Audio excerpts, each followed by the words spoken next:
She had nothing. No money, no home, hope, until she met a man who had everything, but was more lost than she ever was. Mara Velasquez lived behind a laundromat. No bed, no closet, just a cot behind the dryers. She worked from morning until night, folding strangers' clothes, collecting forgotten change, and pretending she didn't exist. Her dreams, long buried under the weight of survival. Ethan Calder had never known struggle, born into privilege, raised in glass towers. By 30, he was CEO of Holdings, a billion-dollar real estate empire. But with every deal he closed, something inside him closed too. He had everything except peace. Then it rained. He stepped into a small coffee shop to escape the storm. She was there, wet hair, worn shoes, and eyes full of exhaustion.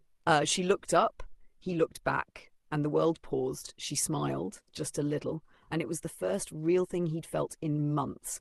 They didn't speak that day, but he came back the next, and the next. Soon they met every afternoon. No labels, no expectations. She never asked who he was. He never asked about her past. She was comfortable in silence. He was desperate for it. One day he asked her, "Would you ever want to do something else?"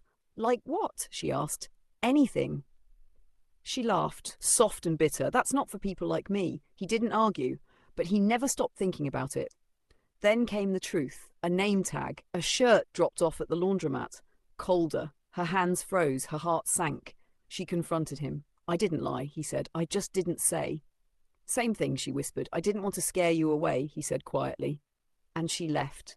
Days passed, then weeks. He didn't come back. The coffee shop felt colder without him. One evening, her aunt handed her a letter, no return address. Inside was a sketch, her at the coffee shop, a coffee cup in front of him, her faint smile. Beneath it, he'd written, "You had nothing, but you gave me everything." She cried, for the first time in years. A month later, a woman in a suit walked into the laundromat, Ethan's assistant. She brought an offer, a job, running a foundation for women like Mara. "He built it in your name," she said, "but only if you say yes." Mara hesitated. "Why me?" "Because he believes in you, and he wants the world to believe in you too." Mara took the job, not for him, but for the girl she used to be, for all the women still folding clothes in silence. She didn't just run the foundation.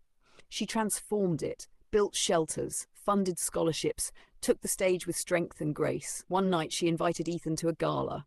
"He helped me believe in something," she said to the crowd. "I walked the road myself." He smiled, proud, humbled. Years passed. They didn't rush. They built slowly, with truth this time. Then, on a rainy evening, just like the one when they met, Ethan knelt.